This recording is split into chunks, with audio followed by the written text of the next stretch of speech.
Muy buenas tardes, bienvenidos a Especial Coronavirus. ¿Cómo estás, Agustina? Muy buenas tardes, Hugo. ¿Qué día hoy, Sí, un día muy lindo por un lado y muy preocupante por el otro. Por el otro, exactamente. Vamos a seguir de cerca, si vamos, por supuesto, con el hallazgo del cadáver que podría ser el de Facundo Astudillo Castro, el joven que desapareció el 30 de abril. Hay dos hipótesis, ¿viste, Agustina? Que las charlábamos previamente, que tienen que ver, por un lado, con lo que dice la madre. El dolor de una madre que está pidiendo la renuncia de Bernie, que dice que la policía secuestró, mató a su hijo y llevó el cadáver ahí, y esta es también la versión de la querella. Pero está la versión de la otra parte que dice, no, atención, puede haber sido una pista de la criminalidad vinculada con otros delitos. Exacto, bueno, se habla también mucho de lo que tiene que ver con el mundo narco, ¿no? Se ha mencionado también ese tema y también, bueno, una situación preocupante porque, por supuesto, ¿no? La familia reclama por la participación de la policía. Hace un ratito nada más la mamá pidió, como vos mencionabas, la renuncia de Bernie y se quejó porque justamente lo que decía es que al llegar a la escena donde se encontró ese cuerpo, había un policía que estaba hablando con el ministro de Seguridad bonaerense, así que ahí también se ha desatado otra polémica, Hugo. Sí, totalmente. Por eso vamos a hablar con uno de los periodistas que, además de ser de la zona, conoce y ha seguido la causa de cerca. Se llama Germán Sasso, está en el lugar de los hechos. Vamos a hablar con él, pero tenemos una cantidad de invitados muy interesantes. Vamos a hablar con Javier Milei, que es un economista, el que ustedes conocen, que es muy radical en sus definiciones, por poner un calificativo a la manera, al estilo Milei, pero que nos va a ayudar a entender ¿qué nos deja esta pandemia, esta cuarentena, no es cierto? Exacto, porque lo que todos pensamos es, además del presente y de, por ejemplo, los comercios que están cerrando, bueno, ¿qué va a pasar después de la pospandemia, no? ¿Qué es lo que más preocupa, Hugo? Porque realmente son más de 4 meses, así que realmente la situación puede llegar a ser complicada, pero también vamos a hablar de una buena noticia que es la de la vacuna, ¿no? Que finalmente se va a poder producir en la Argentina. Bueno, vamos a hablar con una de las personas que más sabe de ese tema, se llama Graciela Siche y justamente trabaja en uno de los laboratorios que va a estar produciendo lo que los científicos han denominado el corazón de esta vacuna, que se va a hacer también junto a México y que ha sido realmente una de las noticias de la semana, que ha generado también, hubo un cambio, ¿no? En el discurso del gobierno que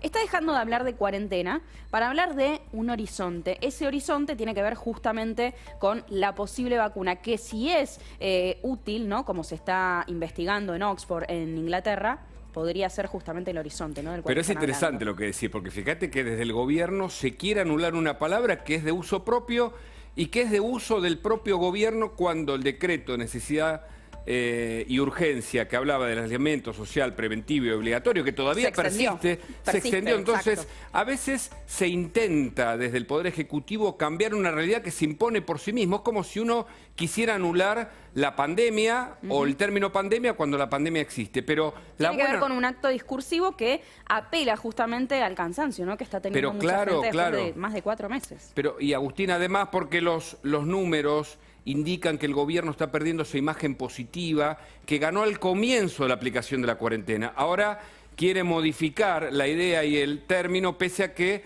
todavía persiste la cuarentena, con muchos daños para las otras muertes, por supuesto, porque la muerte, en definitiva, que pueden ocurrir por otras situaciones, complican y además ponen al sistema de salud argentino en una instancia desde el punto de vista psicológico inquietante. Por eso vamos a hablar con Bernardo Stamatea. Vos sabés que es un psicólogo que además tiene ideas muy ciertas sobre algunos aspectos que hacen a nuestra vida emocional, y vamos a distendernos un poco para entender cuáles pueden ser las herramientas a adquirir en este momento en donde parece que la cuarentena tiene una última etapa, por lo menos eso esperamos, y por supuesto lo tendremos también, pero nos vamos a meter después en la política, ¿no es cierto? Tenemos invitados para analizar todo lo que está pasando detrás de la cuarentena. La reforma judicial, hablaremos con Pablo Oliveto, por ejemplo. Hablaremos también... Eduardo Amadeo, con Hernán Lombardi, que también tienen mucho para decir sobre la gestión de la cuarentena, pero también sobre la reforma judicial, porque esta semana, Hugo, terminaron los debates en comisión dentro del Congreso, con lo cual se viene ya el debate de lo que va a ser en el recinto, si es que finalmente llega a concretarse la sesión, uno de los temas que fue el tema de la semana y que va a seguir siéndolo. Pero es que además, Agustina, vos fíjate que en la Argentina ha pasado algo insólito. Dentro de la reforma judicial está la idea de remover a algunos jueces, Leopoldo Bruglia y Bertuzzi, y una jueza dijo que no innoven hasta decidir cuestiones técnicas de las que no nos vamos a ocupar ahora. Sin embargo, el Congreso sesionó y trató la reforma judicial y esos traslados que para el kirchnerismo pudieran ser peligrosos porque son jueces, ellos y otros 8, que avanzaron muchos en causas de corrupción. Exacto, sí. Entonces, me parece que es importante poner blanco sobre negro para poder explicar y ayudar de algún modo a la gente a que sepamos dónde estamos hoy parados respecto a algunas cuestiones políticas que el gobierno está tomando en cuenta y está decidiendo por estos días. Así es, pero bueno, por supuesto este es el especial coronavirus, así que vamos a estar hablando de eso. Recuerden, lo decíamos recién, la noticia de la semana tiene que ver con la vacuna, así que vamos a hablar en un ratito con la doctora Secchi porque justamente están trabajando ya en el laboratorio que va a producir lo que han denominado el corazón de la vacuna. Eso dentro de 2 minutos nada más, después de esta tanda bien cortita. Ya venimos.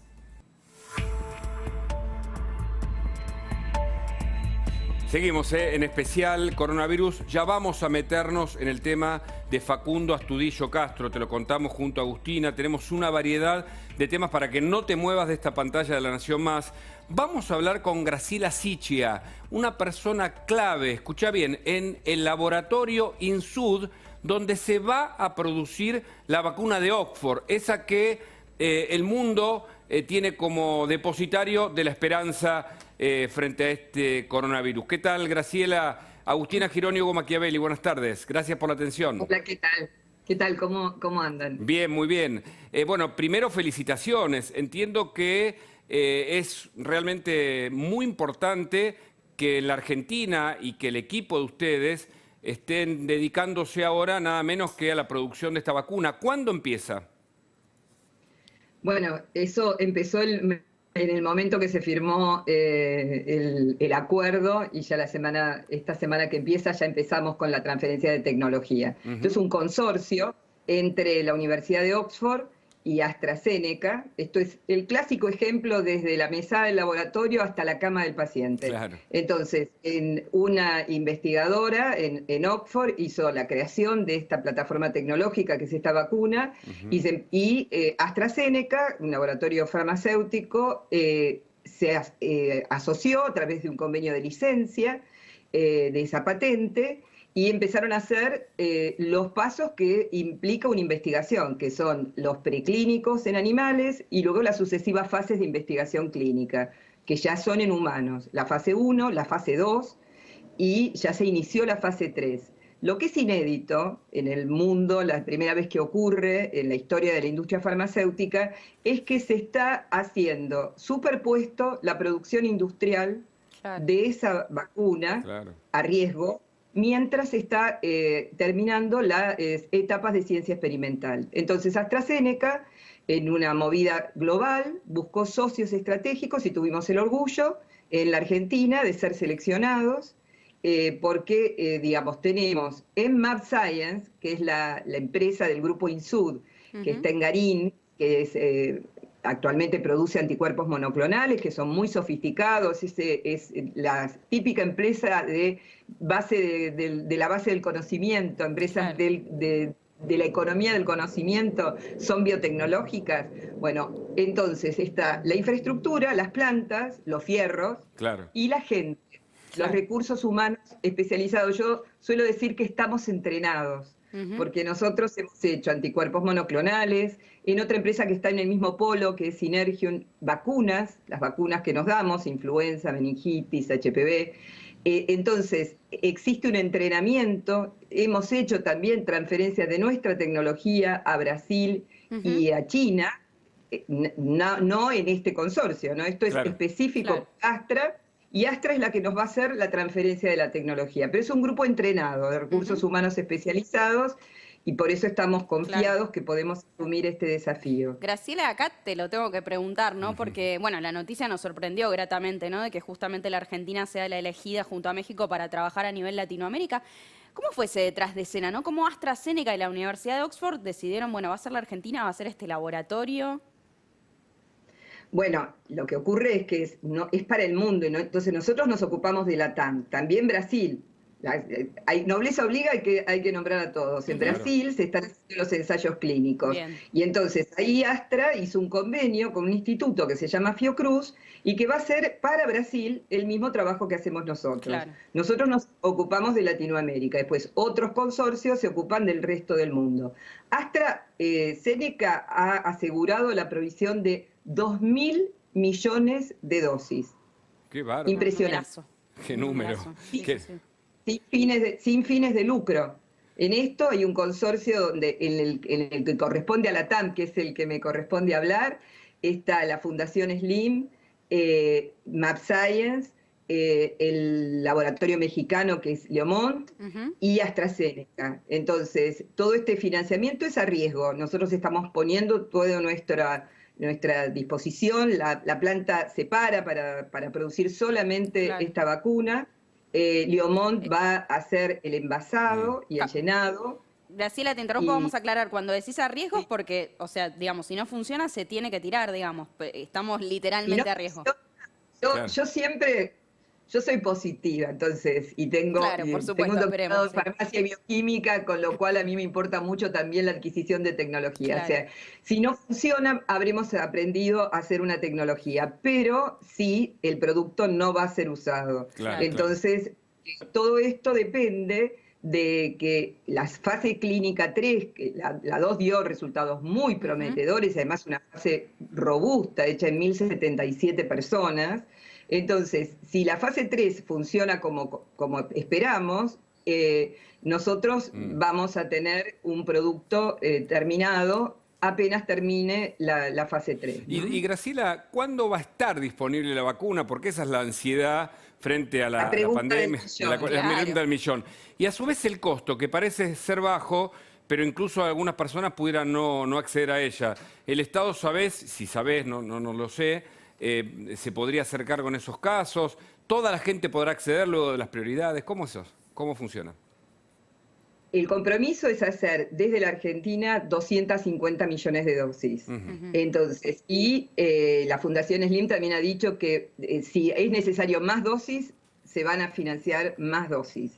El tema después de qué decide cada país es una decisión del gobierno. Claro. Digamos, si esto va a estar incluido en el Plan Nacional de Vacunación. Yo no soy infectóloga, no soy epidemióloga, pero los que hacen esos programas saben, y aplicando un sentido común y una base científica, digamos que en este momento lo más importante son las personas del personal de la salud que están en el frente de batalla, Claro. las personas mayores de 65 años, que es grupo de riesgo, y aquellos que independientemente de la edad tengan una enfermedad concomitante. Después, supongo que los planes serán más amplios, como todas las vacunas, ¿no? O sea, la vacuna de influenza, hay una población de riesgo que está incluida, pero si uno se quiere dar la vacuna, se la da. Claro, seguro, seguro. La verdad te agradecemos por este contacto, es una gran noticia y tenemos, ¿no? mucha esperanza de que esto funcione, y por eso lo que te quiero preguntar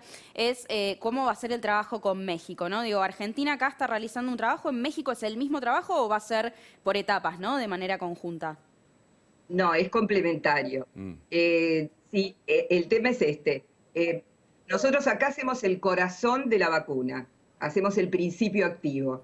O sea, desde Oxford nos mandan un adenovirus y hay unas células que se cultivan, se hace ese muchísimo virus para poder ser el corazón de la vacuna, se congela en un concentrado y se manda a México, en donde México se diluye, se fracciona, se llena y te dan ese paquito, ¿viste? Que te ponen cuando vas al vacunatorio o a la farmacia para vacunarte. Ese es el trabajo complementario entre Argentina y México. Y México. Y te hago una pregunta más, a ver si es así. El otro día, en uno de los programas aquí en Mirá la Nación Más, a Majul le explicaba un científico que es como un caballo de Troya, es decir, que se mete dentro del cuerpo, digamos, de algún modo, y engaña allí al sistema como para atacar al coronavirus. ¿Es así? Y el que lo explica así es Esteban Corley, que es el director general de Map Science.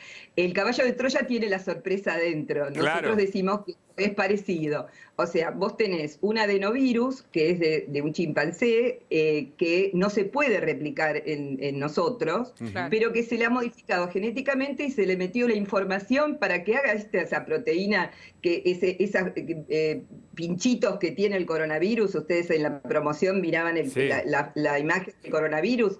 Bueno, entonces eso se mete adentro del organismo cuando te lo inyectan, pero no se puede replicar, no te puede enfermar, pero sí le presenta a tu sistema inmune esta proteína que se llama Spike, y el sistema inmune dice, epa, acá hay algo extraño. Entonces se dispara la respuesta inmune. Viene una célula que se llaman linfocitos T, y después se generan anticuerpos. Y entonces, ¿qué te pasa a vos? Que esto pasa en todas las vacunas. Claro. O sea, cuando entra de verdad el coronavirus, o sea, si alguna vez estás expuesto, vos vas a tener una memoria que se llama memoria inmunológica. Y entonces el organismo dice, yo ya sé cómo destruirlo. Claro. Explicado como en idioma de divulgación. Y entonces ahí empiezan los linfocitos T y los anticuerpos. Me encanta cómo lo explicas, súper clarísimo.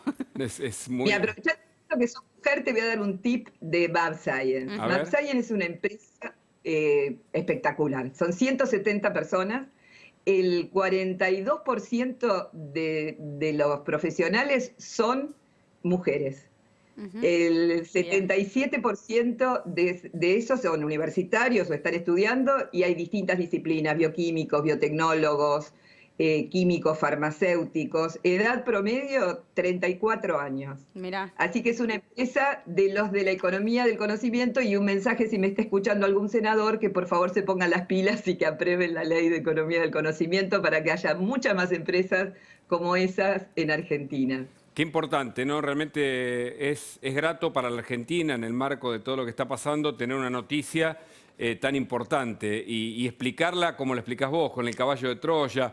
Decían que los linfocitos, por ahí escuché, son como un ejército que se preparan en la médula, que también ayudan en este combate, ¿no? En el que podemos entender funciona la medicina.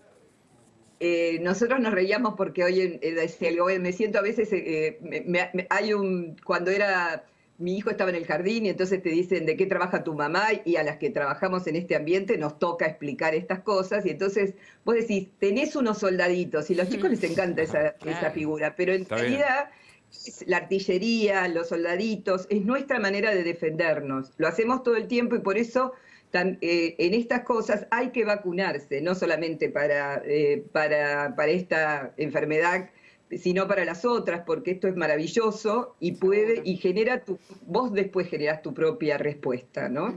Así que estamos muy contentos, estamos entrenados, tengan confianza. Es un grupo empresarial con mucha inversión en investigación y desarrollo. Bueno, y sirve también para entender que más allá de las líneas políticas, del tiempo político, tenemos también buenos científicos acá y que hay que aprovecharlos. Así que hay un liderazgo importante del dueño, que es el doctor Hugo Sigman, que es uno de los empresarios más emprendedores que tiene la Argentina, y que ha invertido a lo largo de los años en investigación y desarrollo, y nos ha imbuido de este ánimo emprendedor, de tener desafíos, de aceptar este trabajo que nos llena de orgullo, y estamos muy contentos de poder hacerlo. Muy bien, esperemos que realmente los resultados sigan siendo así de prometedores. Te agradecemos muchísimo por este momento con nosotros. Felicitaciones. Y felicitaciones, por supuesto. Gracias. Muy bien, bueno, y nos vamos ahora a nuestro móvil, porque lo tenemos a Javier Mozo trabajando con Alternativa Solidaria, Hugo. Vamos a hablar primero con Maggie, que nos va a contar, ¿no? Antes de verlo a Javier Mozo, de qué se trata, ¿no? Lo que realizan ustedes. Muy buenas tardes, buenas noches. Estamos ahí en el medio. Gracias por hablar con nosotros. ¿Qué es lo que están haciendo en este momento? Y, por supuesto, de una manera importante durante la cuarentena y la pandemia. Hola, ¿qué tal? Buenas tardes. Hola, hola. Soy Maggie, creadora de Alternativa Solidaria. Arrancamos hace 2 meses, este fin de semana, entregando viandas a personas que lo necesitan. el formato de entregar las viandas, las bandejas a los cocineros voluntarios y distribuirlos en los comedores nos pareció algo fácil, ya que hay mucha gente que quiere ayudar y no sabe cómo, entonces hicimos ese puente para que mucha gente hoy con toda esta situación complicada tenga un plato de comida. Claro. ¿Cuánta gente ha ido a estos lugares? ¿Ha subido mucho el número de personas que asisten?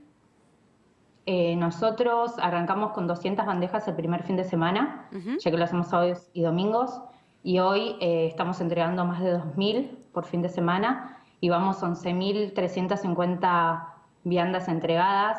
Este fin de semana entregamos 1.000 juguetes con golosinas a los 12 comedores que asistimos. Bueno, y vamos a hablar con Javier Mozo, está en La Boca, vamos a mostrar parte de su laburo, porque está con la gente más importante haciendo el trabajo justamente en este momento. Hola Javier, buenas tardes, ¿cómo va?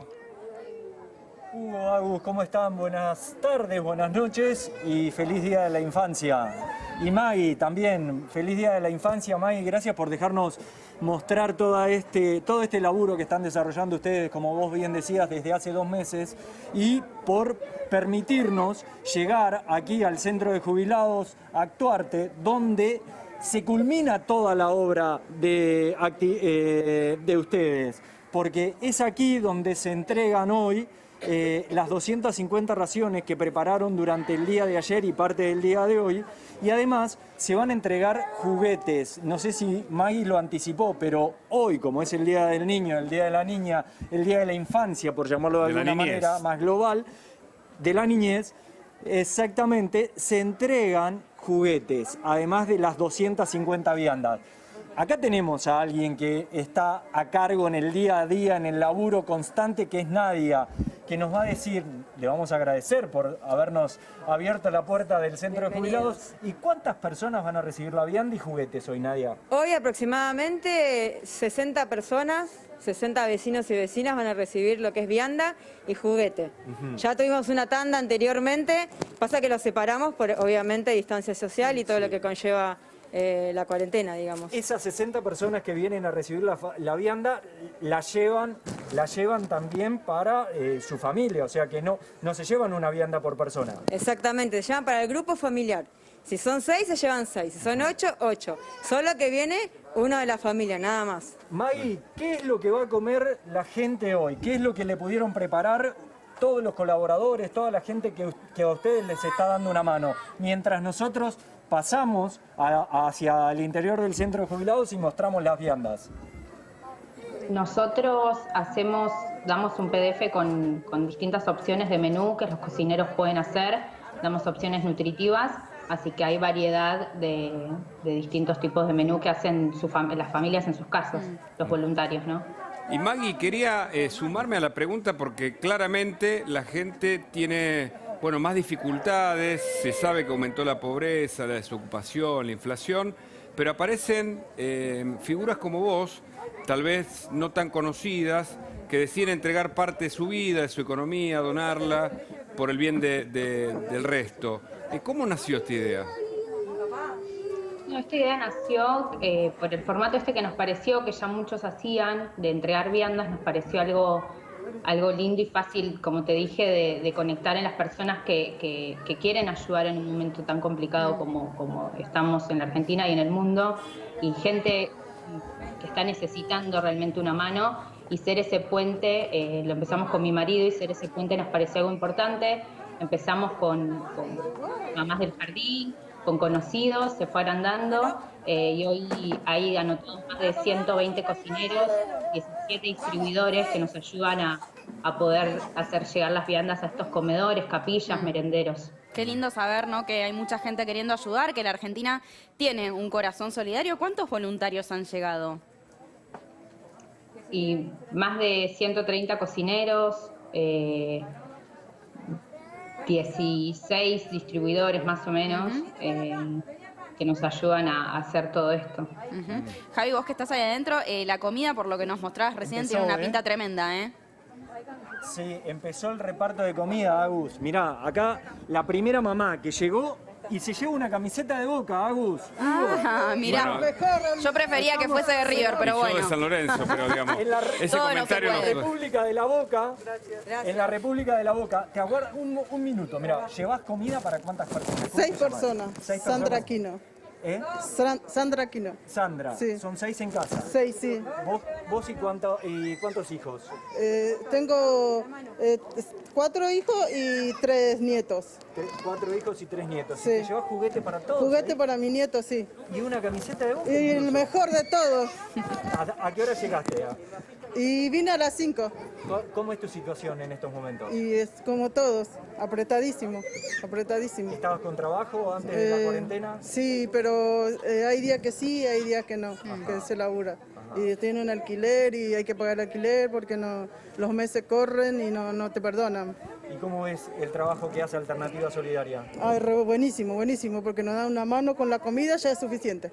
Y con los juguetes, mejor todavía. Ya es una gran ayuda. Sí, una gran ayuda. Gracias, Sandra. Porque hay mucha gente que no pudimos comprarle un caramelo. Entonces con esto ya los chicos están re contentos. Muchísimas gracias. Muchísimas gracias a ellos. Bueno, mirá, Chao, hasta luego. escuchás el agradecimiento. Mirá, la Qué vemos a bárbaro. Nadia entregar planillas y contabilizar gente y ya empezó la entrega. Escuchás el agradecimiento de la gente que te dice, no pude comprar nada, no le pude comprar un juguete a mis hijos. Y acá me entregan un juguete, además de la ayuda que es darnos un plato de comida o una vianda para cada uno de nosotros. ¿Qué te genera? No, nosotros siempre hacemos este laburo social hace muchos años y obviamente te llena el corazón, es lo que nosotros hacemos, la militancia del barrio, y nosotros en el barrio, y el barrio mismo es solidario, nosotros tenemos también en contacto con otros merenderos, otros comedores que hacen lo mismo, se llama la Red Cooperación, y obviamente nos llena de orgullo poder hacerlo. Mirá, esta señora va a recibir un montón de juguetes. ¿Por qué? A ver, ¿quién es? Ella ya está, se va con el bebé y acá mirá todos los juguetes que se lleva, impresionante. ¿Cuántos nenes tenés? ¿Cuántos nenes tenés? 4. 4, ¿sí? Te llevas uno, dos, alfajores, golosinas. Ahí está, ahora te va a Una dar bebé Mati que llora ahí, la comida, la remera. es impresionante. Se hace un poco desprolijo, pero fíjense la fila. Vamos a No caminar importa, es un la poco por emoción, es la fila. emoción. Es mucha la emoción. Mirá, acá vemos, a pesar de estar en la Boca, vemos estos colores también. Muy bien, muy bien. Mirá. Habla de la mucha gente tolerancia que hay ahí, así que muy La bien. gente que hay. Sí, la gente es impresionante la cantidad que hay. ¿eh? Eso revela, Javier, también un estado Esto revela social, la ¿no es necesidad, cierto? La necesidad. Claro, La necesidad es muchísima. en algunos informes de la cornisa, vos te tocó también cubrir algunas zonas del conurbano, en donde la única salida parece ser esta gente que se organiza, esta militancia verdadera que tiene la Argentina en personas como Maggie y esos colaboradores que aparecen dando de su tiempo, poniendo de su propio bolsillo, lejos de la grieta y ayudando. ¿Se sigue juntando la gente, Javier, ahí buscando el juguete y la comida? Sí.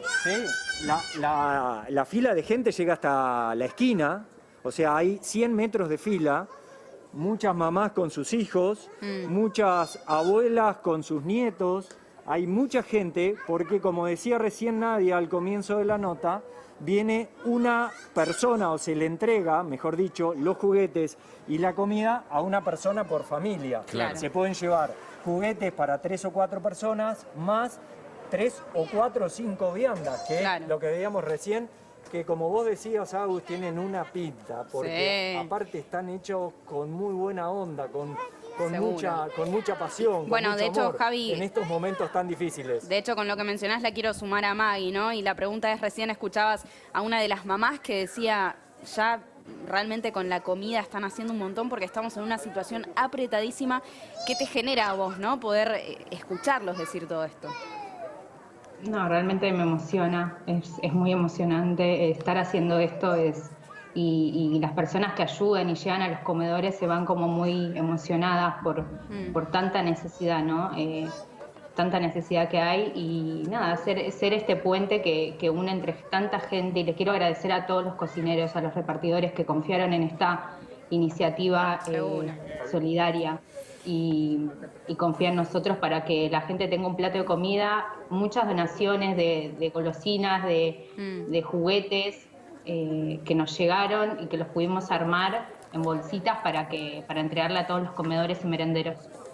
Maggie, quiero agradecerte y felicitarte por tu obra, porque ustedes demuestran que la Argentina tiene esperanza por protagonistas y actores sociales como ustedes. Gracias, Javier, desde el móvil también. Seguimos nosotros haciendo este especial coronavirus. Vamos a hablar del tema Facundo Astudillo Castro. Recordá que anoche, casi en el día de hoy, sobre la madrugada, la madre de Facundo Astudillo Castro, Cristina, llegó al lugar en donde encontraron un cuerpo. Está trabajando el cuerpo argentino forense en el lugar. Vamos a contarte detalles no publicados sino conocidos hasta ahora en el marco de un programa que tiene de todo. Por supuesto, en la previa de La Cornisa, un programón hoy con Luis Majul.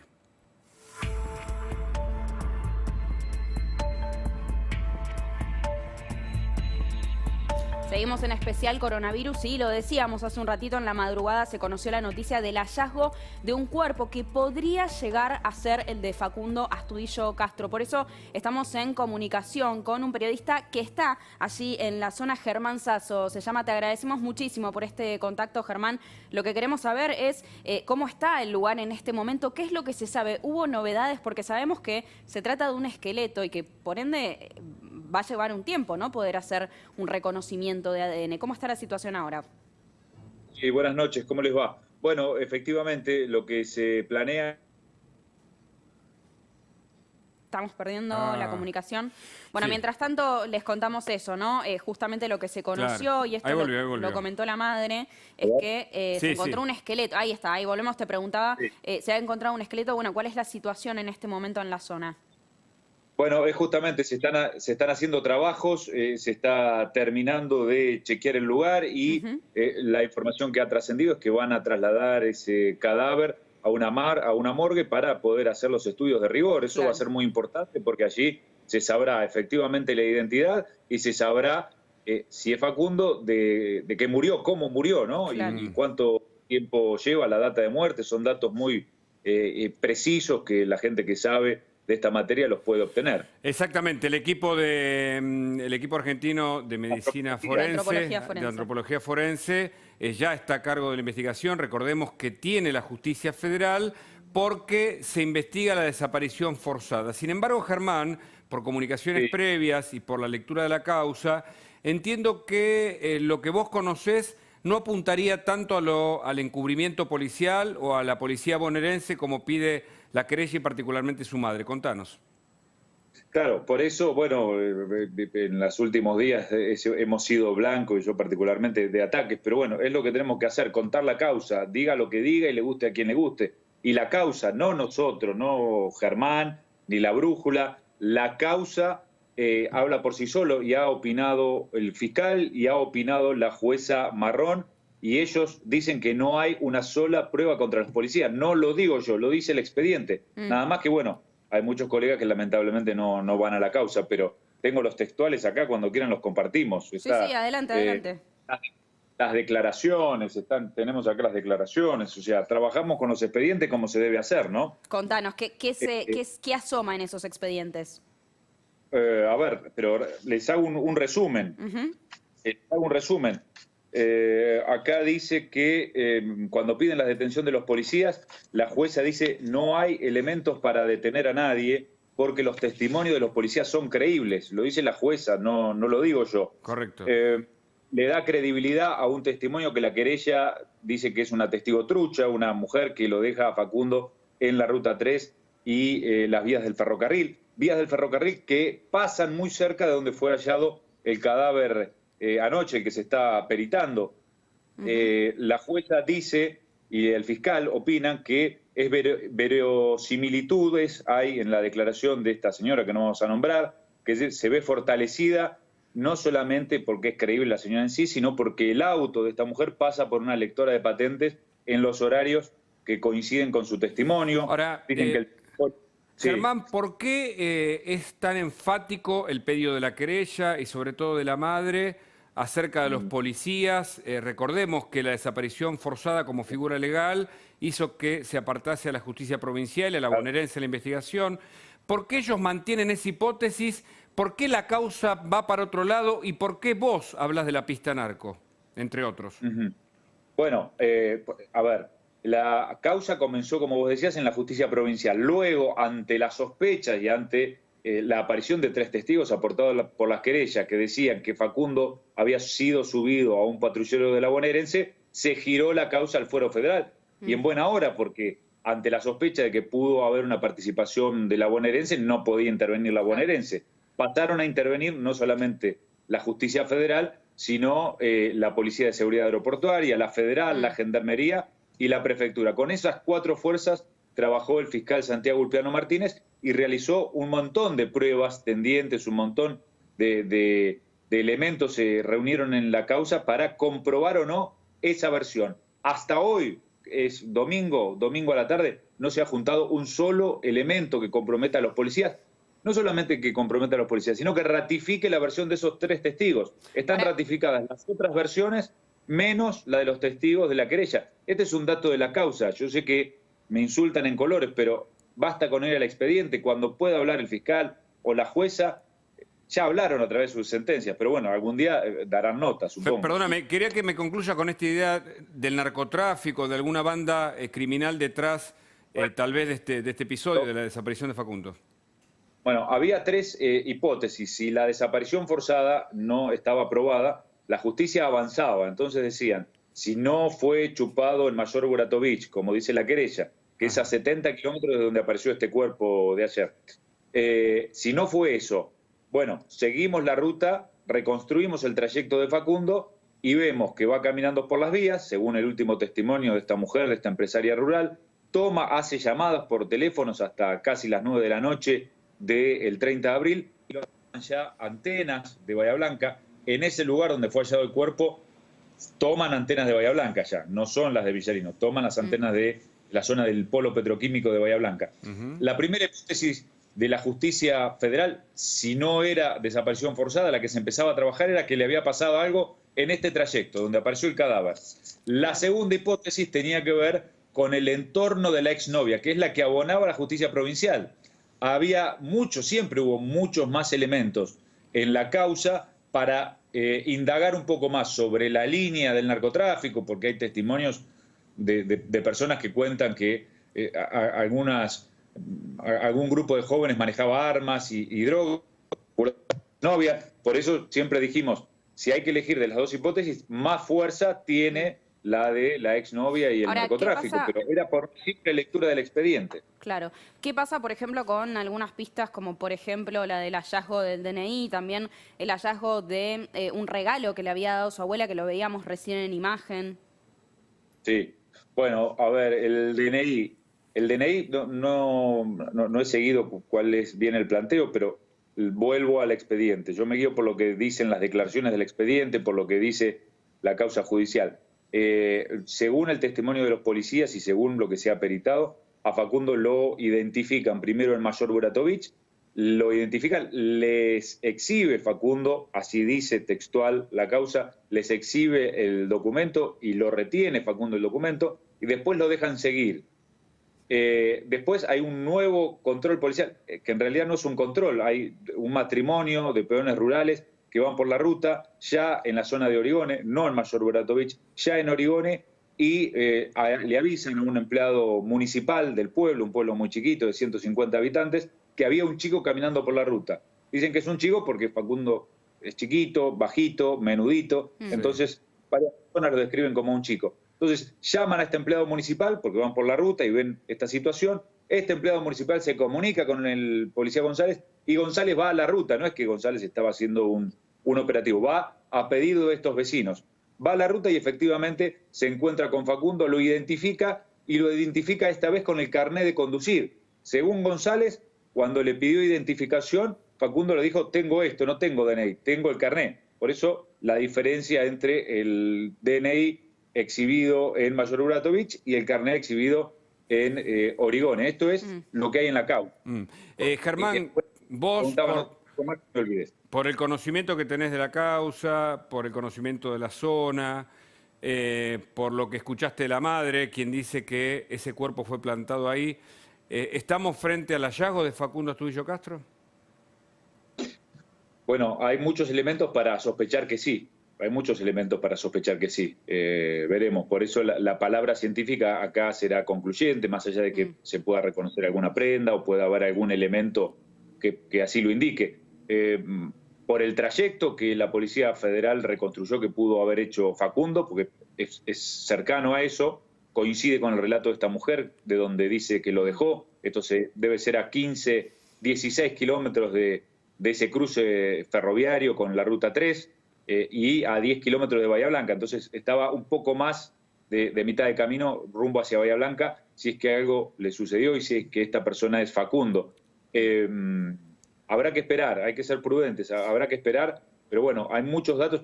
Y otro elemento, no hay, por lo menos en los últimos años, no hay reportes de alguna persona desaparecida, sin identificar, acá en la zona de Bahía Blanca. Entonces eso también refuerza la teoría de que puede ser, pero esto lo establecerá la justicia, lo establecerán los peritos, ¿no? Los cuerpos hablan. Bueno, exacto. Ya está trabajando en la zona del equipo de antropología forense. ¿Cuánto puede llegar a demorar un estudio como este, ¿no? De reconocimiento de un cuerpo, sobre todo en el estado en el que está? Si el cuerpo va a ser peritado, entiendo, en la ciudad de Buenos Aires, por lo menos esa era la última versión que teníamos.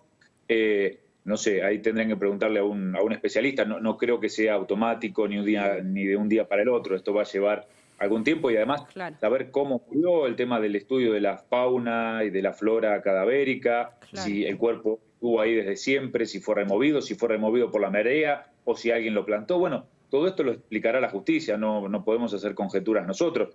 No es fácil llegar a ese lugar, pero bueno, esta es una observación mía del lugar del que se trata, pero bueno, esto lo tienen que decir los especialistas. Correcto, correcto. Gracias, Germán, por el contacto. Te seguimos desde Bahía Blanca con los detalles de la causa, como decís vos, de la desaparición de Facundo Astudillo Castro. Atención, se encontró un cadáver, la madre no descarta que podría tratarse de su hijo, la pericia forense determinará si efectivamente es o no Facundo. Pero vamos a cambiar de aire, vamos a hablar ahora con Bernardo Estamatea. Él es un psicólogo que además explica las cosas de la vida compleja y cotidiana de manera muy sencilla, con muchos ejemplos.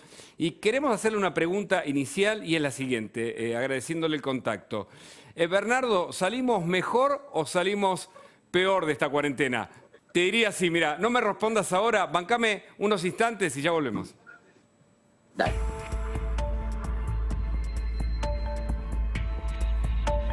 Seguimos en especial coronavirus, acordate, quédate en La Nación Más, ya se viene la cornisa con Luis Majul, pero está Bernardo Estamatea. Queremos aprovecharlo, queremos disfrutar de sus consejos, de sus sugerencias, de sus reflexiones, y la pregunta fue lanzada: ¿podemos salir mejor de esta cuarentena o necesariamente salimos peor?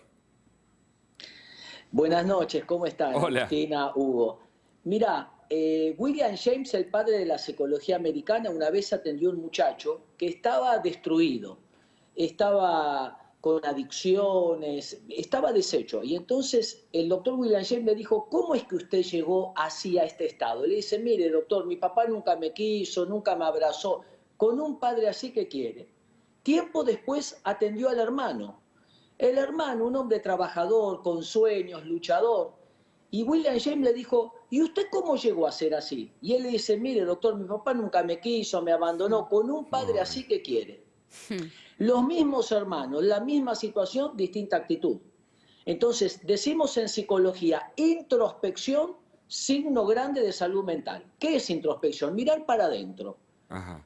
¿Qué cosas son importantes? ¿Qué cosas son trascendentes? Fíjate que este virus nos vino a recordar que tenemos fecha de vencimiento todos, que no importa si vivimos en Buenos Aires, en Berlín, en Málaga, no respeta religión, edad, dinero o no dinero, todos nos tenemos que cuidar.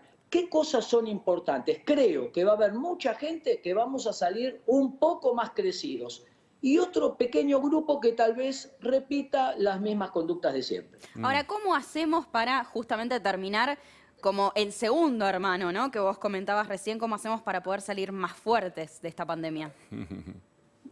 Bueno, ese proceso de introspección, viste que los médicos nos enseñaron una palabrita en este tiempo, triage, que se usó mucho, ¿no? Sí. Triaje, Sí. que en francés quiere decir clasificar. Me enseñaron los médicos que trabajan en guerras o en catástrofes, que ellos entran y al paciente que hay que atenderlo ya le ponen banderita roja. El que puede esperar un poquito, amarilla, y el que puede esperar, verde. Es decir, clasifican por orden de importancia. Y me gustó el concepto para hacer un triage psicológico. A ver. Ponerle banderitas. ¿Qué cosas son importantes? ¿Qué cosas pueden esperar? Porque esto que nos recordó, la finitud, estamos en un duelo mundial, hemos perdido, no solo vemos gente que se muere, sino pérdida económica, de movimiento, etcétera. ¿Qué cosas son importantes? No sea que le pusimos banderita, esto es muy importante, en realidad hay que ponerle una banderita verde, y otras cosas como los vínculos afectivos y el cultivar el mundo emocional y espiritual, en realidad hay que ponerle una banderita de que es importante.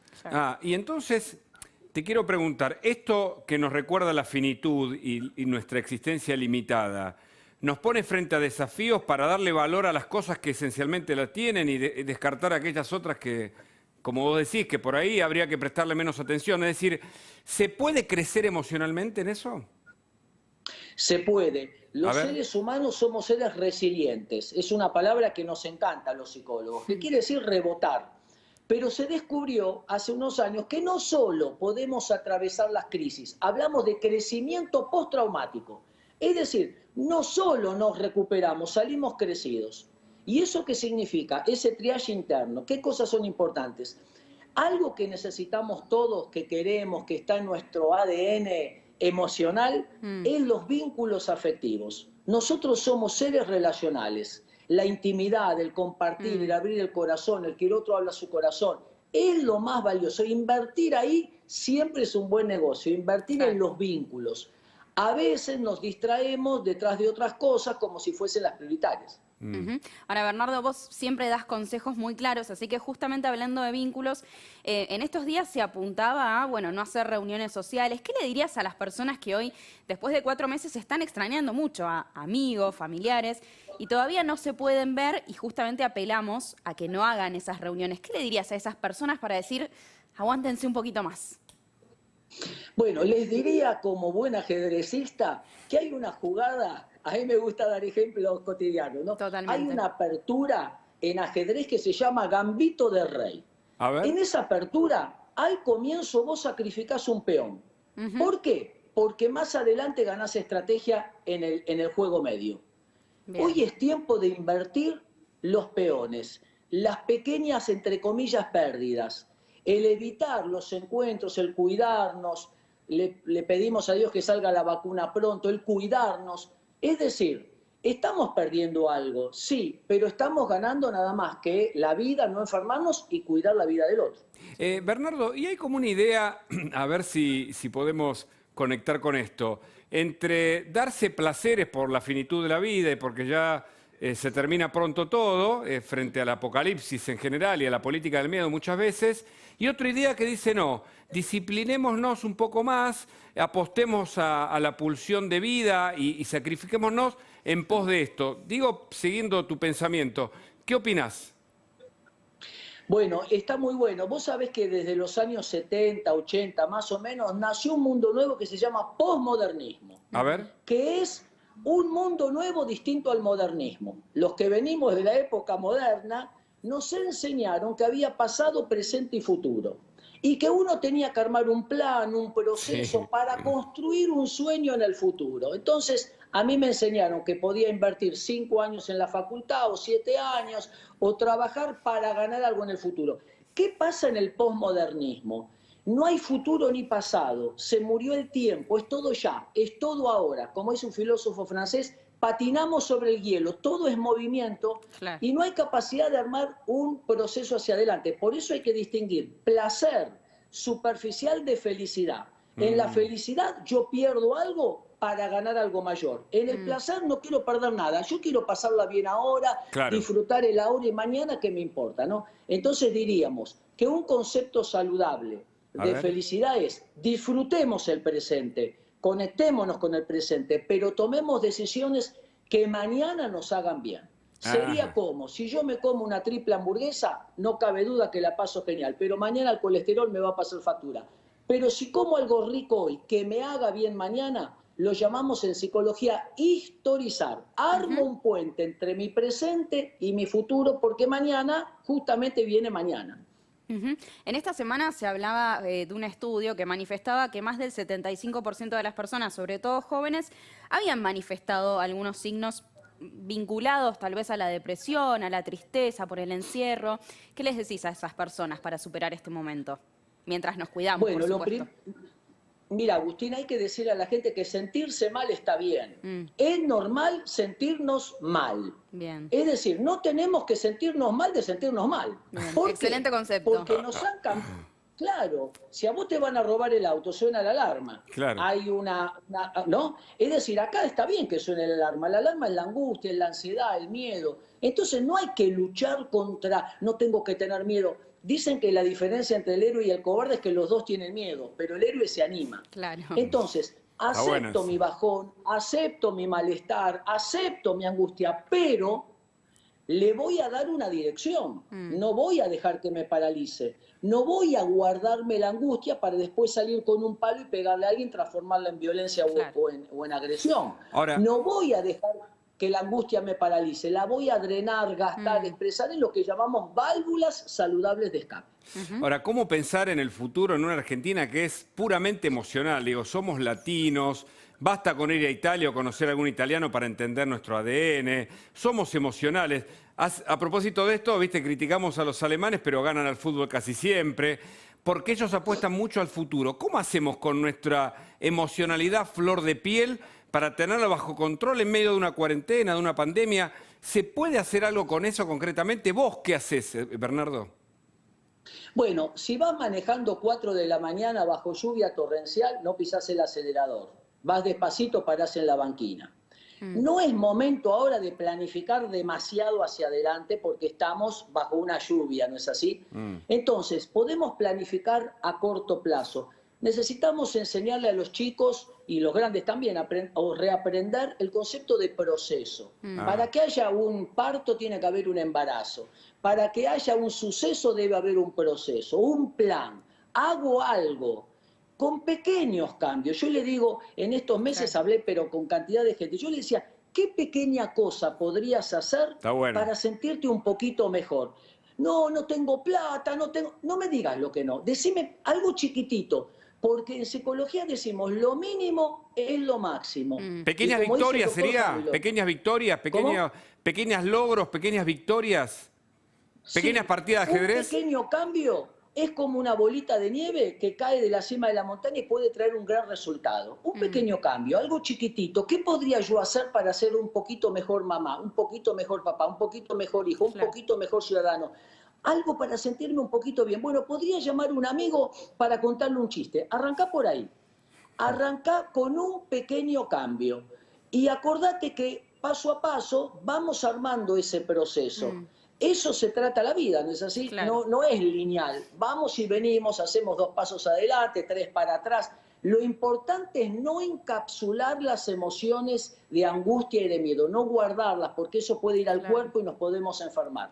Hablar, nos curamos hablando. Volver al diario íntimo. No sé si ustedes tenían... ¿Vos, Hugo, tenías diario íntimo? No. Tenía algunos escritos, pero no en forma de diario, ¿sabes? Tenía otro género escrito, digamos. Pero sí, por supuesto que uno escribía. Vos, Agustina, sos más joven. Sí. Pero había un diario que teníamos antes que era con una llavecita, ¿te acordás? Y uno escribía, querido diario. Bueno, chiste aparte, volver nuevamente a escribir en el celu, a escribir a mano, hablar, separar espacios para divertirnos, ser solidarios, no estar las 24 horas hablando del coronavirus, abrir espacios para hablar de otros temas también. Bueno, son pequeñas válvulas para pasar un momento que nos toca a todos a nivel mundial. Seguro. ¿Sabes, Bernardo? Ahora que mencionás la solidaridad, hace minutitos nada más estuvimos hablando con Javier Mozo en un móvil donde mostraban cómo muchas personas están poniendo su tiempo para, por ejemplo, donar hoy juguetes y también comida a quienes más lo necesitan. ¿Aflora la solidaridad en estos momentos en los argentinos y cómo ayuda, ¿no? El decir, voy a pensar en el otro. Sí, somos seres sociales, somos seres gregarios. Fíjate que este virus nos lo recuerda. La necesidad que tenemos de estar con el otro, de tocarlo, de hablarle, de abrazarlo, de escuchar, de cómo andás. Somos seres gregarios, nos necesitamos. Claro. Cuando nacimos, hubo una mano que nos puso en el pecho de mamá. Esa mano, si no hubiese estado, estaríamos muertos. Nacemos en la mayor indefensión y necesitamos una mano que nos acomode para crecer y ser alimentados por mamá. Esa mano nos acompaña toda la vida. Por eso, la solidaridad es terapéutica. La mejor manera, me gusta Alfred Adler, era un discípulo de Freud, y él le escribía a los pacientes que veía bajoneados, les escribía en el recetario: busque una persona para amarla durante 14 días seguidos. Mirá. Genial. Interesante, ¿eh? A veces, ayudar a alguien, che, ¿cómo andás? Y hacerle alguna pregunta inédita. Contame el día más divertido de tu vida. Che, contame el día que más vergüenza pasaste en toda tu vida. La persona va a soltar una sonrisa, va a soltar dopamina, oxitocina, que son químicos del placer, se va a alegrar un poquitito y eso también nos va a repercutir a nosotros. Bernardo, ¿cómo manejar esas dos pulsiones, esas dos energías que conviven en nosotros, ¿no? La vital y la otra, ¿no? La de las 3 hamburguesas. ¿Cómo se ordena eso? Bueno, nosotros necesitamos, como te decía, historizarnos, armar un puente. No es vive ahora, disfruta ahora, el mañana no existe, el pasado ya pasó. Nosotros somos pasado, es nuestra historia. Hoy somos porque somos lo que fuimos y hoy lo hemos transformado. Pero también hay un mañana. Entonces, el poder armar ese puente significa planificar. ¿Dónde me conecto? Porque lo que venimos de la época moderna, ¿vos te acordás qué era? Cuando me case seré feliz. Después que te casabas, cuando tengas un hijo seré feliz. Después cuando tengas los 2 hijos seré feliz. Claro. Después cuando me compre la casa. No llegaba nunca la felicidad. Siempre estaba hacia adelante. Hoy me parece que nos fuimos al otro extremo. Es ahora el placer superficial. No quiero invertir nada. Quiero agarrar una mochila, irme a escalar una montaña. Entonces necesitamos como un balance. Donde podamos conectar con el ahora y pensar en algo hacia mañana. Eso me parece que sería la mejor manera de caminar en esta crisis. Bueno, siempre un placer escucharte, ¿eh? Aparte lo explica así con ejemplos clarísimos. Lo explica. ¿Hay lugar para lo espiritual en este contexto? ¿Qué hacemos con Dios? Bueno, la fe es un medicamento muy potente. A mí me gusta decir, la fe te acompaña donde la razón te abandona. La razón se para en los sentidos, en lo que vemos, oímos, tocamos. Es fundamental la creencia, pero hay un momento donde la fe sigue un poquito más lejos y va a lo trascendente. Entonces creer que para los creyentes Dios está de nuestro lado, que no nos mandó esto ni para castigarnos, ni para enseñarnos nada. En el mundo siempre ha habido virus, terremotos, situaciones difíciles y feas, pero que está de nuestro lado y que hay gente que nos ama y que amamos y que tenemos un gran potencial. Así que yo diría, creer en Dios para los creyentes, creer en nosotros, que tenemos capacidades, y creer en los demás. No jugar solo, pedir ayuda, armar una red afectiva. Hay gente que nos ama y hay gente que amamos, y al ensanchar esa red afectiva siempre es terapéutico. Bernardo Stamatea, muchas gracias, un placer como siempre escucharte, ¿eh? Nosotros seguimos ahora, después de este, a ver, ¿cómo decirlo? De este mensaje alentador, de este optimismo, de esto que necesitamos como humanos frente a una situación de emergencia que vivimos, y bajamos ahora a la realidad, porque estamos con Javier Milei. Ustedes saben que Milei, si hay algo que no tiene, son pelos en la lengua. Él dice lo que piensa, por eso tiene tantos seguidores. Y le voy a hacer una pregunta para que me responda en un cachito nada más. La Argentina, ¿cómo está? Post pandemia, post cuarentena, ¿es viable, Javier? ¿Me aguantás un segundo y me lo respondés? Sí, claro, obvio. Seguimos en especial coronavirus, esperando la cornisa con Luis Majul, ya llega, pero estamos con Javier Milei, nos metemos en la economía más profunda y más sintética, pero clara. Javier, ¿es viable la Argentina en medio de una negociación con la deuda, de la desocupación que aumenta, de la inflación que no para de crecer, de la economía en crisis y las empresas que cierran? ¿Qué es lo que puede pasar? A ver, Yo, digamos, me parece muy interesante la pregunta como vos la planteaste desde un modo estructural, ¿sí? Para que la gente tenga horizonte. Yo soy especialista en crecimiento económico, justamente. Y cuando arranco mis conferencias sobre crecimiento económico, digo que no sabemos cómo será el futuro, lo único que sabemos es que será mucho mejor. La realidad es que la teoría económica y la evidencia empírica, sí, son un claro manual de qué hay que hacer para salir de esto. Ajá. ¿Cuál es el problema? Es que Argentina vive negando sistemáticamente ese camino. Claro. Es decir, el camino por el cual, digamos, los países prosperan y se vuelven ricos tiene que ver con la libertad económica.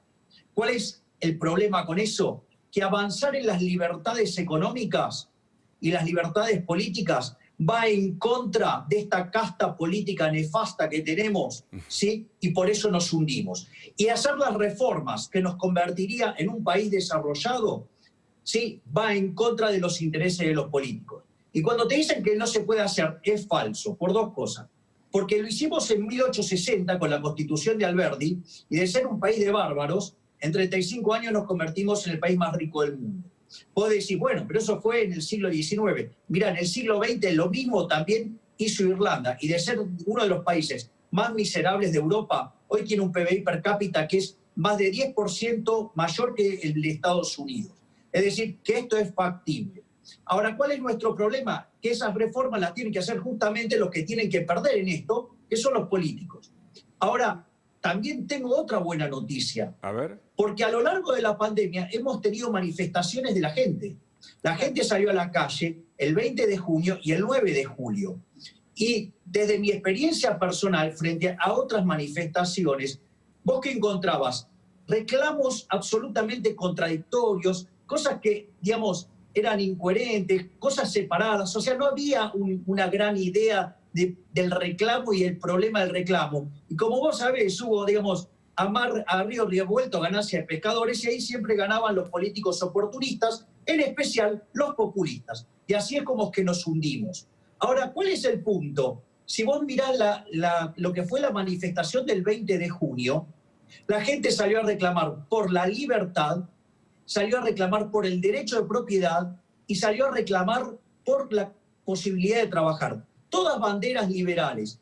Y en la del 9 de julio le sumó a eso la igualdad ante la justicia, la igualdad ante la ley. Es decir, esa, digamos, que es la gran bandera del liberalismo. Entonces, si bien hoy parece que todo es espantoso, porque de hecho lo es, pero es tanto los errores que comete el gobierno y tanto el daño que está causando, es que la gente empezó a despertar y empezó a entender cuáles son los fundamentos básicos por los cuales podemos salir adelante. Entonces, dentro de esta situación donde Argentina tiene la cuarentena más estúpida del mundo, porque es una cuarentena cavernícola, que es la más larga y la más profunda, digamos que es el país que más daño ha causado sobre su sistema productivo, ya que si vos tomás el primer semestre en términos de caída de PBI, lo analizás, es una caída del 52%, digamos, con toda la destrucción que se está haciendo en el tejido productivo, con la pobreza que va a estar pasando el 45% y con un alto riesgo de hiperinflación.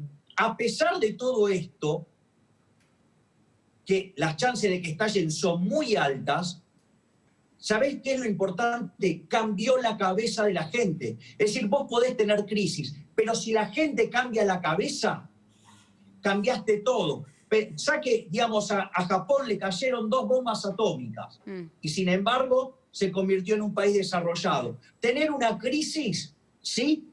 No es el problema es lo que hay adentro de la cabeza. Y si la gente empieza a cambiar y empieza a entender que el camino es el camino de la libertad, y nos sacamos la idea del Estado presente, digamos, y de tener que sostener a toda la política parasitaria, te puedo asegurar que en 35 años Argentina se vuelve un país desarrollado. Ahora, Javier, vos hablabas recién sobre, usabas la palabra no vinculada a una cuarentena estúpida, una cuarentena que no fue inteligente. ¿Cuál habría sido, según tu opinión, la mejor manera de hacer la cuarentena aquí? Es buena la pregunta, porque viste que acá siempre hablan del método científico. Sí. Y del método científico lo único que aplicaron fue el nombre. ¿de dónde sale la idea del método científico? El método científico parte de un modelo matemático que se desarrolló en 1927 que se llama SIR, que es susceptibles, infectados y removidos.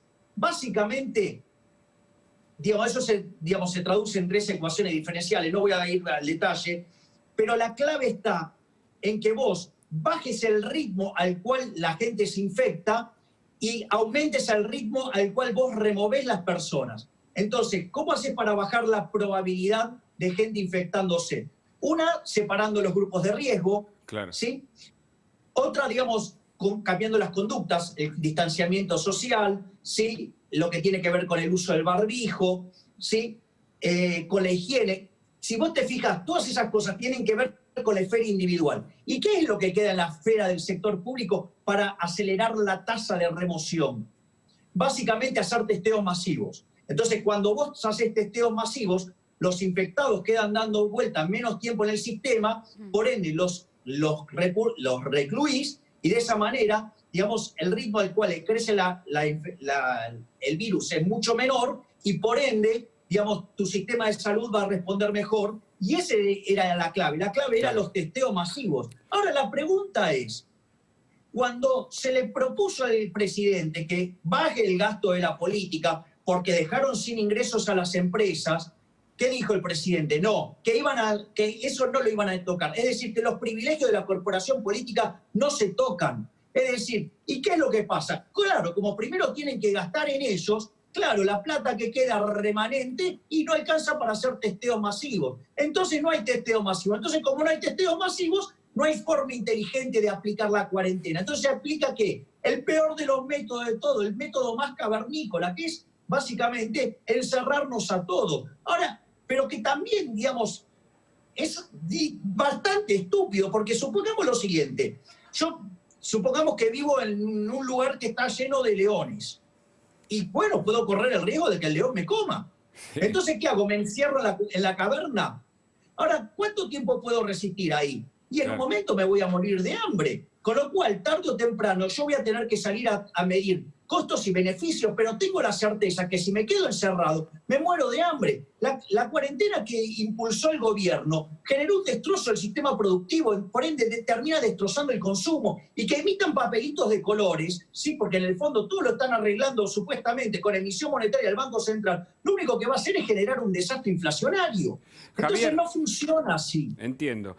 Javier, vos decías que la gente puede cambiar la cabeza o está cambiando la cabeza. Se lo vio en una votación, en la última votación, más pareja, entre 2 sectores claramente. Se la ve a la gente en la calle. Mañana está el 17A, tal vez también con mucha acción social. Ahora, hay otro sector que me parece que es alimentado desde un Estado, como bien vos decís, que no sé si lo hace a propósito, lo hace adrede. Vos hablás de una burocracia para sostener el poder. ¿Es esto lo que vos explicás? Sí, no solo eso, Hugo, O sea, primero, hay que tener en cuenta que, por ejemplo, hay un estudio del BID, el Banco Interamericano de Desarrollo, que analiza la ineficiencia técnica del gasto público en todo el mundo. Sí.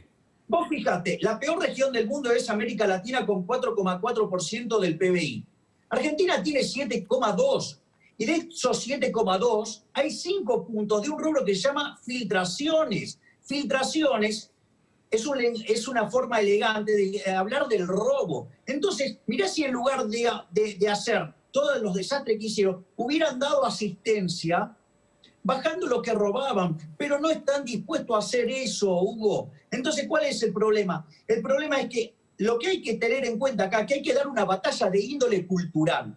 ¿Cuál es la cuestión cultural? Es decir, hay que plantearle de frente a la sociedad que la justicia social es injusta y hay que decirle, mire, ¿usted está a favor del trato desigual frente a la ley? ¿Usted está a favor del robo? ¿Usted está a favor de la violencia? Entonces, la verdad es que Eso es lo que está en el fondo en la justicia social, porque esto es la decisión de alguien en la poltrona de robarle el fruto de su trabajo a una persona y dárselo discrecionalmente a otro. Y eso es tremendo, porque es un robo, es tratar desigualmente frente a la ley. Entonces es una discusión moral. Y yo lo que creo que viene a partir de ahora es una discusión moral, porque hay un grupo que quiere trabajar, que quiere vivir del fruto de su trabajo, y hay otro grupo que quiere vivir de parasitar al resto, y otro que quiere vivir con la intermediación de eso con las porosas manos de los políticos. Javier, vos mencionabas recién que el Estado debería hacer algunas modificaciones, algunas reformas que no quiere hacer porque los afectaría a los gobernantes, ¿no? ¿Qué tipo de reformas concretamente decís que habría que hacer? Mirá, por ejemplo, nosotros con Diego Giacomini, nosotros estamos proponiendo una reforma del Estado que implica bajar 15 puntos el gasto público en términos de PBI, para poder bajar en más de 10 puntos los impuestos. Fíjate esto, nosotros propusimos eliminar de cuajo la obra pública, siendo un sistema de iniciativa privada a la chilena. Es decir, sistema que en Chile funciona bárbaro. Pero ¿cuál es el problema? ¿Acaso tengo que contar que existe una causa que se llama la causa de los cuadernos? Claro. Que muestran cómo los políticos roban con la obra pública. A ver, otro tema que es escandaloso, los subsidios económicos. Nosotros también propusimos un mecanismo para eliminar de cuajo los subsidios económicos, redefiniendo las condiciones de equilibrio en la ecuación económica financiera del contrato de las empresas reguladas. Y claro, pero ¿sabés cuál es el problema? Que se termina el pasamano entre el político, ¿sí?, y, digamos, la empresa. Entonces, claro, lo que vos te das cuenta, que claro, cuando vos tocas partidas que implica bajarle el robo a los políticos, ahí no van. Bueno, pero hay que planteárselo de frente. Es decir, no es la única. Digamos, otra cosa que para mí debería ser motivo de eliminación directa, y esto es muy grave lo que voy a decir, es eliminar las transferencias discrecionales, ya sea de nación a provincia y de provincia a municipio. Porque fíjense la inmoralidad de este gobierno, porque son unos inmorales, hay que decírselo en la cara. ¿Qué pasa? Gobernaron sin presupuesto, pero no es que vos gobernás sin presupuesto. Cuando vos no tenés presupuesto, ¿qué haces? Usás el del año anterior. Ahora, sucede que el nivel de precios de hoy está 42% por encima del año pasado. ¿Qué quiere decir eso? Que por un efecto nominal hay un montón de ingresos adicionales que, como están fuera de presupuesto, discrecionalmente el gobierno lo usa para repartir como se la dé la gana. ¿Quién lo reparte eso? Cafierito tercera generación. ¿Y a quién se lo da? A la provincia de Buenos Aires. Y Kicillof, cuando agarra el dinero, ¿vos cómo crees que lo reparte? Se lo reparte sobre, básicamente, los municipios que son afines. Se lo dan los intendentes afines, y a los que no son del mismo signo los revienta. Ahora, esta estructura, Javier, armada así a lo largo de muchas décadas, porque armar un sistema político con determinados vericuetos, como estás explicando, cuesta mucho desarmarlo. Digo, hay espacio, lo cultural, que tarda a veces generaciones en cambiarse. Hay espacio para un cambio, alcanza con que la gente esté más informada. ¿Por dónde viene la cosa? A ver, yo creo que hay espacios para un cambio, porque si no cambiamos vamos a seguir cayendo. A ver, Argentina en 1895 tenía el PBI per cápita más alto del mundo. Entre los primeros años del siglo XX éramos uno de los 5 países más ricos del mundo, al menos hasta que llegó la Primera Guerra Mundial. Sí. Ahora, hoy somos 70 y en caída. Yo creo que si hoy computamos bien los números, estábamos ya abajo de 70. Entonces, bueno, yo le diría a la sociedad, mire, este modelo que los políticos dicen que no se pueden cambiar, porque en realidad los beneficiarios son estos, han hecho que seamos pobres y les digo algo, vamos a terminar envidiando el bienestar de los países africanos, ¿eh? O sea, pero, como dice mi amigo Gustavo Lázari, me temo que mis hijos envidiarán el bienestar de Somalia. O sea, así es como estamos yendo. Entonces, si no cambiamos de una vez, esto no va a funcionar. Es más, fíjate qué interesante que el gobierno anterior ganó con una consigna que se llamaba ¿cómo? Cambiemos. Es decir, que en el fondo la gente está notando que hay un problema de decadencia y que si no cambiamos, nos hundimos. Entonces, el problema radica que el anterior gobierno, en lugar de cambiar, hizo kirchnerismo de buenos modales. ¿Por qué? Porque en lugar de escuchar a sus mejores economistas, ¿sí? No hizo eso. Solamente escuchó a Marcos Peña y a Durán Barba, uno socialista y el otro marxista. y que le recomendaron a Macri seguir haciendo populismo. Le recomendó, por ejemplo, que no hable de la herencia recibida. Entonces nunca se explicó el desastre monumental que dejó el segundo gobierno de Cristina. Entonces, digamos, y fíjate esto, digamos, Marcos Peña, cuando tiene que elegir el ministro de Economía, en lugar de elegir a Carlos Melconian, que tenía un programa consistente, pero que le dijo, mirá, tenemos que ajustar o volamos por los aires. ¿Qué prefirió? Claro. Elegir al chanta keynesiano de Prat Guy. Bueno, así terminamos en el Fondo Monetario Internacional y después, digamos, al borde de volar por los aires. Bueno, ahora vinieron, digamos, los que quieren apagar el incendio con un lanzallamas, ¿cómo crees que vamos a terminar? Sí, vamos a terminar incendiadísimo. Claro. Ahora, en este tiempo, lo sabemos, ¿no? Hemos estado teniendo mucho gasto público y poca recaudación. ¿Qué va a pasar cuando termine la cuarentena, cuando se vuelva o se llegue a la famosa nueva normalidad? Bueno, lo primero que yo tendría que decir es, Argentina va camino a tener un déficit fiscal primario en términos de 10 puntos del PBI. 10 puntos. Claro, lo cual es una aberración. Y con lo único que piensa financiarlo es con emisión monetaria. Entonces, tenemos una explosión de oferta monetaria. Que en nuestros bolsillos Que se traduce en una inflación fuerte. Sí, pero fíjate esto, es muy importante lo que acabas de decir, pero tiene un problema adicional, que hoy la posición del EVAX, del ELIX y PASES, tenemos una base monetaria más ahí. Con lo cual la cantidad de dinero se podría estar duplicando o triplicando según si hay una crisis de confianza. Eso por un lado. Por otro lado, hay un desprecio por la moneda doméstica. ¿Por qué? Porque en el último semestre Argentina generó un superávit comercial de 8.000 millones de dólares y sin embargo, a pesar de eso, perdió 1.500 millones de dólares de reservas. Es decir, que hay un desprecio total por el dinero doméstico. Es decir, no hay demanda de dinero doméstico. Entonces tengo explosión de la oferta monetaria, caída de la demanda de dinero y caída del nivel de actividad. Eso, en mi manual, se llama hiperinflación. La hiperinflación está a la vuelta de la esquina. Y les digo un dato más. Una hiperinflación moderna es cuando ustedes ya entran en 3 dígitos. De hecho, Argentina, con la inflación que tiene hoy, está tercero en el ranking mundial. ¿Tercero? Y si pasamos a los 3 dígitos, vamos a quedar segundo. Solo detrás de Venezuela. Entonces, pero quiero señalar este dato. En el primer semestre tuvimos una inflación acumulada del 14%. El gobierno está contento con eso. Ahora, fíjense, gran parte del índice no registra variaciones en los últimos 5 meses. ¿Por qué? Porque estuvo cerrado. ¿Ok? Claro. Después tenemos que los servicios públicos están pisados y tenemos acuerdos o controles de precios sobre bienes esenciales de primera necesidad, como tiene que ver con el tema de la higiene y la limpieza y todas esas cosas. Y los alimentos están apretados, están parcados, ¿con qué? Con lo que es el control del tipo de cambio oficial. Ahora, yo en el tipo de cambio oficial respecto al paralelo tengo una diferencia de casi 100%. Quiere decir que si yo sincero el valor del tipo de cambio, yo tengo escondido ahí adentro 30 puntos de inflación.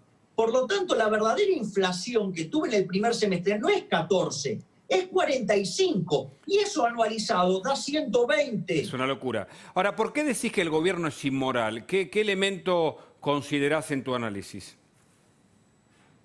Pero, ¿en qué parte querés que me focalice? Por ejemplo, es inmoral, mira, es inmoral, es arrogante, fatalmente arrogante, y esas dos cosas trabajan en conjunción en favor de un gobierno de ladrones. Te doy la medida, y ahora no quieren suspender la compra de dólares. No quieren suspender la compra de los $200. Bueno, eso es inmoral, porque si yo me gané honestamente mi dinero, ¿por qué no puedo disponer de mi dinero como se me da la gana? ¿Por qué no puedo comprar dólares? Porque un político no quiere. ¿Quién es para decir que no puedo comprar dólares? Si yo me gané mi dinero honestamente. O sea, con lo cual me están cercenando las libertades ¿de qué? De comprar los bienes que yo quiero. ¿Y por qué me hacen esto? Porque de esa manera yo no puedo, estoy obligado a estar en pesos. Por ende, me suben la base imponible del impuesto inflacionario. Y el impuesto inflacionario es un impuesto no legislado, es un robo encubierto, que además permite todas las tramoyas que hace el jefe de gabinete, ¿sí?, beneficiando a las provincias amigas, y las cosas que hace, por ejemplo, el gobernador de Buenos Aires beneficiando a los intendentes amigos. Con lo cual, digamos, o sea, es un robo, es inmoral, además es fatalmente arrogante. ¿Por qué es fatalmente arrogante? Porque consideran que ellos deben determinar cómo se usan los dólares en la economía. ¿Y quién son ellos? ¿Qué administraron en su vida? ¿Cuándo supieron lo que es un negocio? Si son unos inútiles que nunca en su vida hicieron nada. Javier, hablando justamente de la posible, potencial prohibición de la compra de estos $200, ¿por qué te parece que el gobierno tomaría esta medida? ¿Qué consecuencias económicas espera el gobierno dentro de lo que es esta medida, ¿no? ¿Por qué lo hace? A ver, el primer problema es porque las reservas líquidas que les queda son 4.000 millones de dólares. Y el mes pasado hubo 4 millones de personas que compraron los $200. O sea que por ahí solo se le escaparon 800 palos verdes. Entonces están desesperados y se dan cuenta que ya no tienen más dólares. Entonces, ¿qué hacen? Te van a meter una restricción adicional. Cuando te pongan una restricción adicional vas a tener un salto aún mayor de la brecha. Cuando vos tengas un salto de la brecha, que esto es muy importante, quiere decir que vos tenés un exceso de demanda en el mercado de divisas. Y eso implica que en el resto de la economía tenés un exceso de oferta. A ver, en el mercado de bonos, ¿qué implica? Precio bajo de los bonos, altas tasas de interés. Altas tasas de interés, ¿qué implica? Un exceso de oferta en el mercado de bienes, o sea que va a empezar a caer más fuerte el PBI.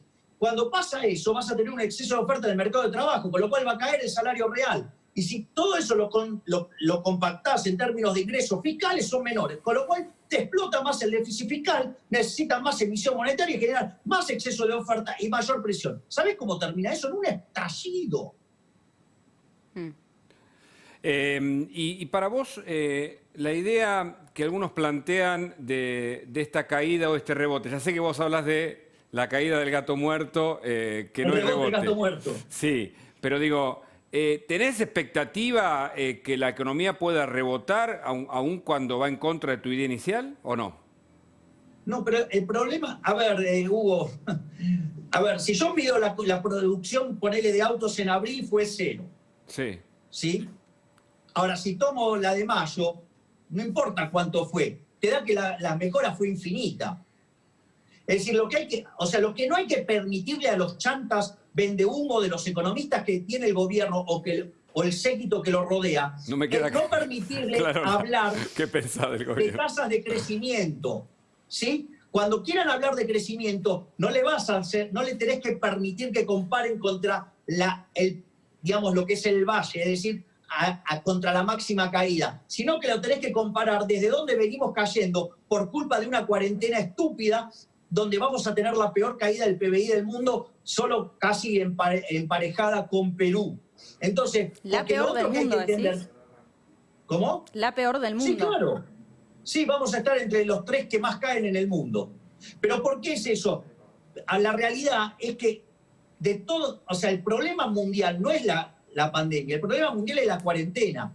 Hay un trabajo de Robert Barro junto a Ursúa y Wen que te dicen que si el coronavirus fuera de la misma magnitud que la fiebre española, el PBI tendría que caer en el mundo 7%. Ahora, cuando vos mirás la peste española, infectó a 1/3 de la población, claro, en el 18. Tuvo una tasa de letalidad del 6% y mató al 2% de la población. Es decir, que vos tendrías que ver, por ejemplo, en este momento, 2.600 millones de infectados de coronavirus. Tenés 20. Listo, digo, el error es garrafal. Tendrías que tener por lo menos 160 millones de muertos solo por coronavirus. Tenés 800.000. Listo, le pifiaron brutalmente, le pifiaron por más de 200 veces. Es decir, que el 99,5% de la caída del PBI en el mundo se explica por la cuarentena cavernícola, no por, por la pandemia. Y acá la responsabilidad ¿de quién es? De la Organización Mundial de la Salud. Y en Argentina, de Pedro Can y toda la infectocracia, ¿sí?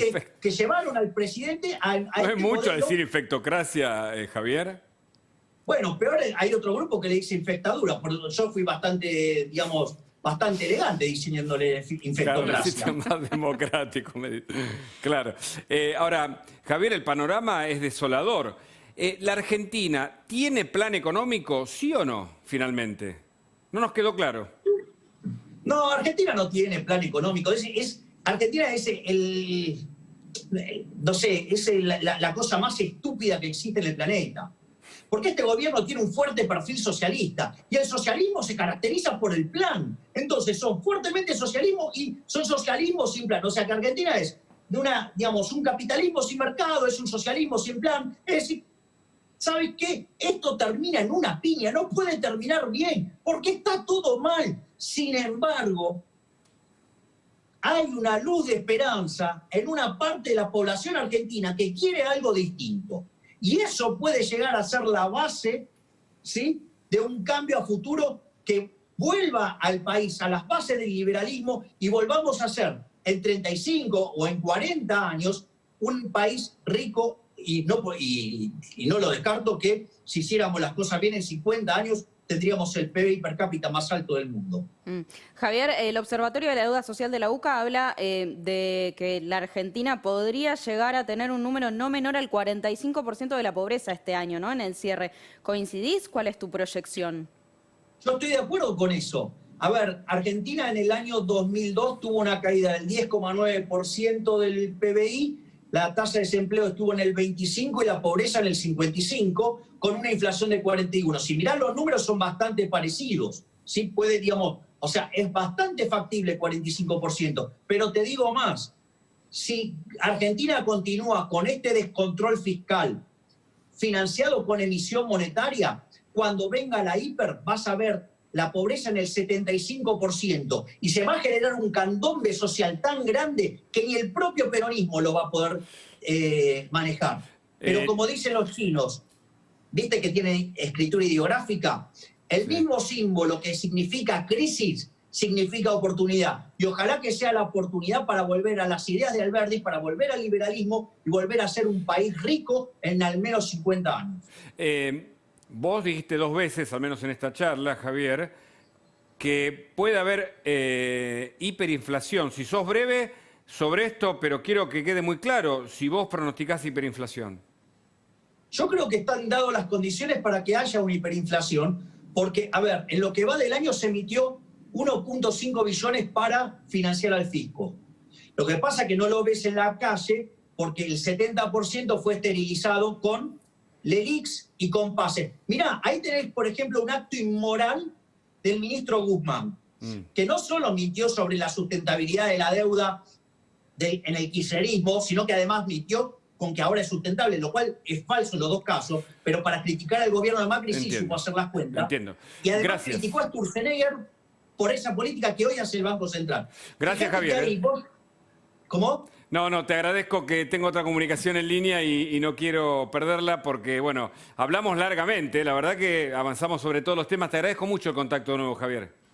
Dale, te cierro esto. Si hay una crisis política, la hiper es un dato. De nuevo agradecidos, Javier Milei con nosotros. Está Juan Manuel López y Paula Oliveto. Queremos hablar con ellos. ¿Qué hay detrás de la cuarentena? A nivel político, ¿hay un plan de impunidad acá? Buenas noches a ambos. La pregunta está planteada. Bueno, buenas noches. ¿Cómo están? Ahí estamos con mi compañero. Paula, entonces te escuchamos. Bueno, ¿te digo Sí. Bueno, sí. Desde el principio del gobierno y agudizándose a partir de que el presidente decidió gobernar por DNU, con un Congreso trabajando de manera remota, muy limitado, con una justicia que recién ahora parece salir de la feria, cuando se quiere mover al procurador, cuando se quiere condicionar a la Corte, cuando se quiere hacer una reforma de la justicia para cooptarla. Bueno, cuando todas estas cosas pasan y mientras los ciudadanos estamos encerrados y con miedo están saliendo los delincuentes que hacen desangrar el conurbano, que lo vemos todos los días, yo creo que no solo hay un plan de impunidad de los poderosos, sino también una señal desde el poder que el que delinque, el que se queda con la plata o con la vida de las personas, a ese no hay que jorobarle la vida. Iba a decir una mala palabra, pero me voy a cuidar. En cambio, para los que laburan, para los que se esfuerzan, para los que quieren estudiar, para los que quieren construir una Argentina distinta, para ellos encierro, más impuestos, el dedo que te señala anticuarentena, malo, sucio y un montón de otras cosas más que estamos escuchando en estos días. Y ¿sabés qué? Esa sensación de que la Argentina es para los ricos, los poderosos, los Cristóbal López, los que nos afanaron la vida, y para los laburantes el sacrificio, el esfuerzo y trabajar para que estos chorros sigan viviendo del Estado. Es muy terrible lo que pasa, es muy injusto. ¿Y sabés qué? Esa Argentina que labura, que se levanta a las 5 de la mañana, a esa es la que todo el tiempo la están señalando. Y ahora, con el dedo levantado, el kirchnerismo, el presidente, la vice, el hijo y toda la parentela le dice que ni siquiera tienen derecho a reclamar. Juan Manuel López, ¿tu opinión en este sentido? Bueno, suscribo cada palabra de lo que dice Paula. Le agregaría solamente el aprovechamiento tan perverso de la situación, ¿no? Hubo un pueblo movilizado el año pasado que viene desde hace mucho. Hay marchas que se organizan desde el año 2012, 2013, de ese viejo gobierno que ahora continúa, que el año pasado se movilizó, no por Juntos por el Cambio, no por Mauricio Macri, se movilizó en defensa propia, y eso altera mucho, sumado a la paridad que hay en la Argentina de poder. Y el presidente, sobre todo la vicepresidenta, aprovechan esta situación de cuarentena eterna y de imposibilidad supuesta de movilizarnos, provocando a la sociedad. Y hay un manejo perverso, casi de una persona muy maquiavélica, muy manipuladora, que nos acusa todo el tiempo o acusa a la sociedad de algunas cosas y al mismo tiempo le propone extorsivamente una reforma judicial, le propone expropiaciones como propuse hace un tiempo y da marcha atrás, acusa a los que salen a correr o a los que compran $200 de las tragedias más importantes. Así que suscribo todo lo que decía Paula, es un momento para estar muy atentos, pero para que el poder político sepa que la sociedad no se va a quedar callada o tranquila y se va a dejar extorsionar. La sociedad argentina en gran medida es muy madura y sabe lo que tiene que hacer y sabe el poder que tiene. Ojalá los políticos, todos, oficialismo y oposición, la podamos interpretar y la podamos acompañar y la podamos ayudar. Paula Oliveto, Juan Manuel hablaba justamente de la reforma judicial y vos mencionabas el funcionamiento del Congreso. Esta semana terminaron los debates en comisión sobre este tema. ¿Qué pensás que va a suceder cuando pase finalmente al tratamiento en el recinto? Bueno, en el Senado tienen mayoría, ¿no? Esta cosa de que los gobernadores ahora se doblegan en la reina, porque en definitiva el kirchnerismo concibe el poder casi monárquicamente. Ella no le rinde cuentas ni a la justicia, ni al pueblo, ni a nadie. Le quiere delegar el poder al hijo, como hacía en la época de Luis XV. Los gobernadores están cada vez más empobrecidos porque no respetan el federalismo. Por lo tanto, hay una negociación espuria de leyes a cambio de ATNs y de mayor presupuesto. Esta cosa que les dice, no, ya van a ver si no me acompañan, extorsionando a los gobernadores y extorsionando al que piensa distinto. Estamos en un momento muy jorobado y la sociedad tiene que entender que en estos momentos se está jugando la historia de los próximos años en la Argentina, que no es menor, que si van por el Poder Judicial, si el Congreso termina siendo una escribanía, cuando vayan por tu vida, tus bienes y tu libertad, no va a haber quien los pare.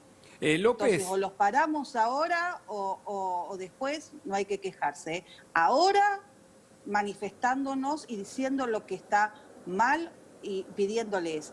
Y en las elecciones dejando bien en claro cuál es el contrapeso que tiene que existir en una democracia. López, mañana está el 17A. Primero, ¿ustedes apoyan la marcha, que es una marcha, entiendo, ciudadana, no partidista o no partidaria? Pero por otro lado, hay algunos actores importantes, como Horacio Rodríguez Larreta, que no dijo que iba a acompañar, digamos, de manera contundente la marcha de mañana. No, por un lado, la verdad yo lo entiendo, Horacio, él tiene que gobernar, me parece que está en otra situación. Nosotros somos mandatarios de esas personas que convocan a esa marcha. ¿Cómo nos los vamos a acompañar si son los que los que nos votaron a nosotros y son los que nos dicen en definitiva lo que quieren, lo que necesitan. Insisto lo que decía antes, nosotros tenemos que interpretar a esa gente y la apoyamos porque nos está marcando el camino. Ojalá todos en la oposición, porque la oposición está ese 41% que votó a Juntos por el Cambio, que es muy diverso, pero también hay otra gente que fue votada por la oposición. Los diputados de Schiaretti, de Juntos por Córdoba, Unión por Córdoba. ¿En dónde van a jugar una provincia opositora? Digo, son 4 diputados. Los diputados que votaron al Movimiento Popular Neuquino, que son de la oposición. Bueno, esos también tienen que interpretar. Los que votaron a Labaña y que conduce Bali Buque y Graciela Camaño, ¿dónde van a estar? ¿Van a escuchar a la sociedad? Olvídense que Juntos por el Cambio las va a escuchar. Algunos irán, otros no irán. Yo no solo los escucho, los entiendo y quiero acompañar esa marcha. Acotaba recién Paula Oliveto. ¿Qué decías, Paula?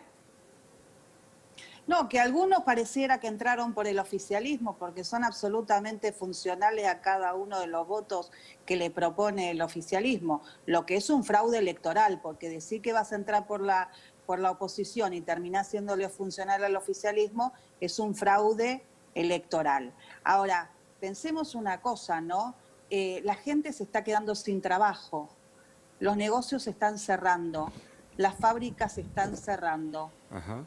No hay comida, la inseguridad está terrible, la gente está angustiada, los chicos están sin clase y la verdad que es de cínicos y de siniestros pensar que la sociedad se tiene que bancar todas estas cosas sin poder ejercer el derecho de reclamarle a las autoridades en qué Argentina quieren vivir.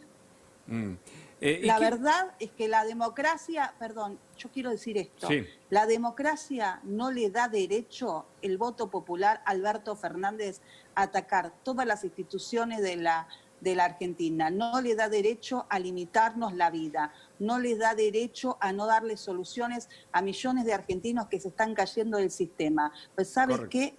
A él lo votaron para que llenara la heladera y la gente pudiera comer asado.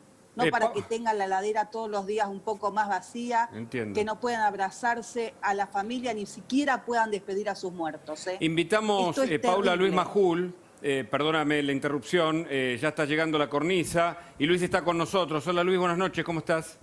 Hola, buenas noches, feliz Día del Niño para todos. Yo saludo a todos, obviamente a Agustina, a Hugo Machiavelli, Juan Manuel López y a Paulo Oliveto. Y termino con Paulo Oliveto porque quiero preguntarle algo a Paulo Oliveto. Acaba de salir Elisa Carrió muy fuerte, planteando la idea de que la expresidenta está prácticamente dando vuelta el país sencillamente porque quiere ampliar la Corte, meter la mano en la justicia y garantizar su impunidad en el medio de una pandemia de la que no habló bueno, yo no la oí hablar ni una sola vez. Primero, la expresidenta quiere venganza. Quiere ponernos en un lugar horrible a los que trabajamos para que en esta Argentina haya justicia. Quiere venganza con los jueces, quiere venganza con los opositores, quiere venganza con los periodistas. Lo otro que te quiero decir es que es una persona que está poniendo a las instituciones de Argentina al servicio de su causa. ¿Cuál es su causa? Recuperar la administración de sus bienes, zafar ella y sus hijos de la situación procesal terrible que tienen, de sus juicios, y también digitar el poder en la Argentina, para que nadie más la moleste, porque ella cree que es reina. Es la reina de Tolosa.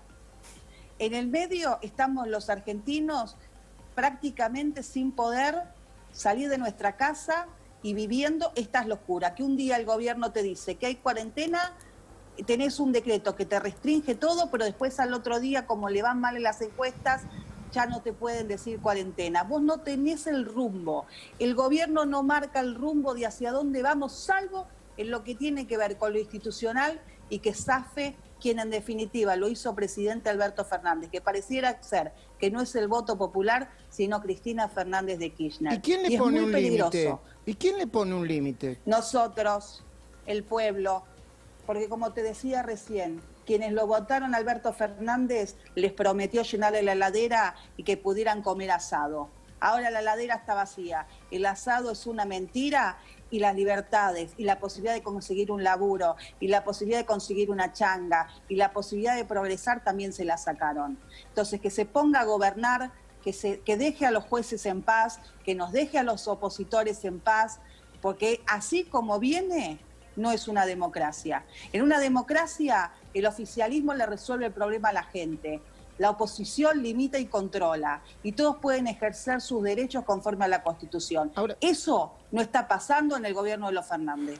Ahora, a propósito de eso, Juan Manuel López, nosotros venimos hablando hace mucho tiempo, porque esta semana prácticamente del Congreso se consagró una moratoria con nombre y apellido, y ahora quiero detenerme en esto porque hay mucho ruido con la marcha de mañana, pero al mismo tiempo yo quería plantear, ¿no es medio loco? Es una de las cosas que vamos a comentar en este programa, ¿no? 150 días de cuarentena, cuando empiece la cornisa, ahora en segundos.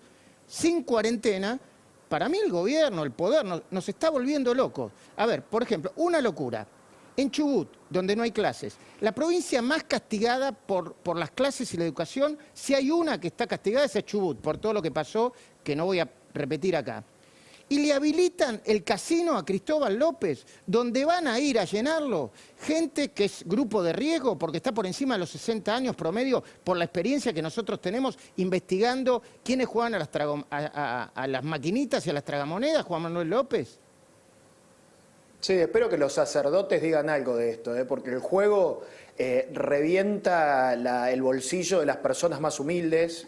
Ellos saben de lo que se trata y están haciendo un muy buen trabajo en muchas áreas, pero hay una alianza a veces que uno ve entre ciertos sectores de la iglesia que no denuncian esto. ¿Por qué Cristóbal López puede abrir un casino y un tipo que tiene, no sé, cualquier comercio en muchos lados no puede laburar? Eso no tiene, es una provocación y es una extorsión. Yo entiendo que Cristóbal López fue el que le pagaba honorarios a Alberto Fernández cuando él quedó afuera de la función pública. Yo entiendo que le alquilaba o le compraba propiedades a Cristina Kirchner y a Máximo y que tenían a la sobrina Romina Mercado ahí. Uno puede entender muchas cosas, pero estamos en el medio de una pandemia, no provoquen, no se rían de la gente, no abran ese casino, la gente...